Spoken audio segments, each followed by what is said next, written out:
नमस्कार दोस्तों, राधे राधे। चैत्र महीने की शुक्ल पक्ष की एकादशी कामदा एकादशी के नाम से जाना जाता है। इस एकादशी के दिन अगर व्रत नहीं भी करते हैं तो पूजा कर सकते हैं।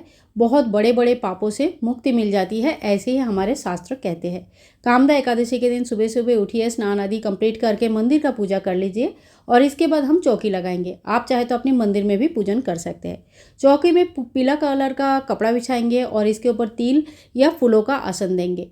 कामदा एकादशी या कोई भी एकादशी में कभी भी चावल का कोई भी व्यवहार नहीं होती है, इसीलिए चावल का किसी भी प्रकार से व्यवहार मत कीजिएगा। इसके बाद देखिए, एकादशी के दिन भगवान श्री विष्णु नारायण माता लक्ष्मी की पूजा करना बहुत शुभ माना जाता है। साथ ही में हम गणेश जी की स्थापना कर लेंगे। अगर अपने मंदिर में पूजा कर रहे हैं तो गणेश जी की अलग से स्थापना करने की जरूरत नहीं पड़ेगी। तो इस तरह से हम चौकी सजा लेंगे। इसके बाद हमें एक दीपक प्रज्वलित करना है। कोई भी पूजा का साक्षी दीपक के ही माना जाता है, तो सबसे पहले फूलों का आसन देते हुए एक दीपक हम प्रज्वलित कर लेंगे, धूप प्रज्वलित कर लेंगे और भगवान का पूजा अर्चना शुरू करेंगे। तो सबसे पहले भगवान को स्नान कराया जाता है। तो एक लोटा में थोड़ा सा जल, गंगा जल या शुद्ध जल ले लीजिए। फूलों की मदद से या कुछ घास की मदद से थोड़ा थोड़ा करके जल का छींटा देते हुए ओम गणेशाय नमः, ओम गणेशाय नमः, ओम गणेशाय नमः, इस तरह से गणेश जी की स्नान कराएंगे, लक्ष्मी नारायण जी की स्नान कराएंगे और स्नान के बाद उन सभी भगवान को हम टीका करेंगे। आप चंदन का टीका कर सकते हैं, हल्दी का टीका कर सकते हैं। माता लक्ष्मी को लाल टीका, रोली या सिंदूर का टीका किया जाता है। इस तरह से हम टीका करेंगे। उसके बाद हम वस्त्र चढ़ाएंगे। ओम वस्त्रम समर्पयामि। आप चाहे तो वस्त्र चढ़ा सकते हैं, चाहे तो कलावा चढ़ा सकते हैं। इसके बाद पीला जेनोई चढ़ाएंगे भगवान को। जेनोई अगर नहीं है तो आप कच्चा सूत को जेनोई के स्वरूप मानकर 7 बार लपेट के भगवान को चढ़ा सकते हैं। इसके बाद श्री विष्णु नारायण माता लक्ष्मी को आप चाहे तो दुपट्टा चढ़ा सकते हैं, चाहे तो कलावा चढ़ा सकते हैं। वस्त्र स्वरूप आपके पास जो भी है आप वो वस्त्र चढ़ाइए, जेनोई चढ़ाइए। और साथ ही में भगवान गणेश जी को हम लाल फूल चढ़ाएंगे। अगर आपके पास गुलाब का या गुड़हल का फूल है, दुर्वा घास है, तो आप जरूर भगवान को चढ़ाइए।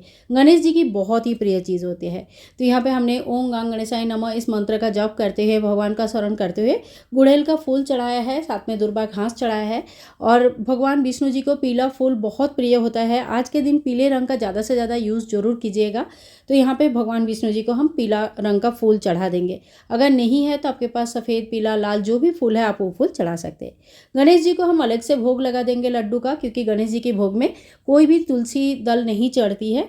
और भगवान श्री विष्णु नारायण को एक तुलसी जरूर चढ़ानी चाहिए, क्योंकि बिना तुलसी का भगवान श्री विष्णु नारायण भोग ग्रहण नहीं करते हैं।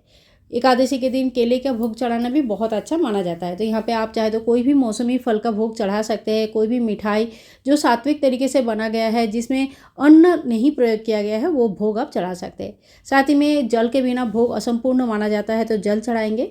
और इस कामदा एकादशी में सबसे जो विशेष माना जाता है वो है लौंग का भोग। तो आपको फूल वाली लौंग लेनी है और उसमें एक तुलसी दल चढ़ा के हम भगवान विष्णु जी को अर्पण करेंगे। कहते हैं कि इसमें लौंग का भोग चढ़ाना बहुत आवश्यक होता है, तो लौंग का भोग आप जरूर चढ़ाइए। साथ ही में पूजा में रही कमियों के लिए हमें थोड़ी सी दक्षिणा जरूर चढ़ानी चाहिए, जो कि द्वादशी के दिन हमें मंदिर में या किसी भी जरूरतमंद व्यक्ति को दान करना है। इसके बाद हाथ में एक फूल लेके हम व्रत कथा सुन लेंगे या कहीं से पढ़ लेंगे। अगर आप रेगुलर बेसिस पे एकादशी की व्रत रखते हैं, पूजा करते हैं, तो आप एक छोटा सा व्रत कथा का बुक आता है, ले लीजिए और वहाँ से व्रत कथा जरूर पढ़ लीजिएगा। हाथ जोड़ करके पूजा में रही कमियों के लिए क्षमा याचना करेंगे। इसके बाद हम करेंगे आरती की तैयारी। आप चाहे तो अलग से दिया जला सकते हैं, आप चाहे तो कपूर की आरती कर सकते हैं, या जो दीपक हमने शुरू में ही प्रज्वलित किया था उसी से भी आरती कर सकते हैं। सर्वप्रथम गणेश जी को आरती दिखानी है, उसके बाद भगवान विष्णु जी, माता लक्ष्मी को आरती दिखाना है। नहीं आता है तो आप मोबाइल पे लगाकर भी आरती कर सकते हैं। आरती होने के बाद हाथ में थोड़ी सी जल लेकर आरती के चारों तरफ 3 बार घुमाना है। अग्नि में जल नहीं डालनी है, इस बात का ध्यान रखें। और इस तरह से हमारी पूजा जो है ना संपूर्ण हो जाता है। कामदा एकादशी के दिन हवन करना भी बहुत अच्छा माना जाता है। अगर संभव है, समय है, तो आप हवन जरूर कर लीजिएगा। एकादशी के दिन हवन कैसे करते हैं, इसके कई सारे वीडियोस हमारे चैनल पर ऑलरेडी है। आप चाहे तो उस वीडियोस को चेक कर सकते हैं। हवन में 2 जोड़ी लौंग जरूर चढ़ाया जाता है। इसके साथ ही देखिए, हर एक एकादशी में माँ तुलसी की पूजा करना बहुत आवश्यक रहता है। सुबह सुबह अगर पूजा करें सूर्योदय से पहले ही, तो दीपदान जरूर करें। और अगर संभव नहीं है तो शाम के टाइम पर आपको दीपदान जरूर करनी है। साथ ही में माता तुलसी के सामने बैठ के तुलसी चालीसा आप पढ़ सकते हैं। तुलसी की पूजा करने से घर में सुख, शांति, समृद्धि हमेशा ही रहता है। एकादशी के दिन माता तुलसी की पूजा करने से सभी प्रकार का मनोकामनाएं पूर्ण हो जाता है। फ्रेंड्स, इसी तरह से कामदा एकादशी की पूजा हमें घर पर करनी है।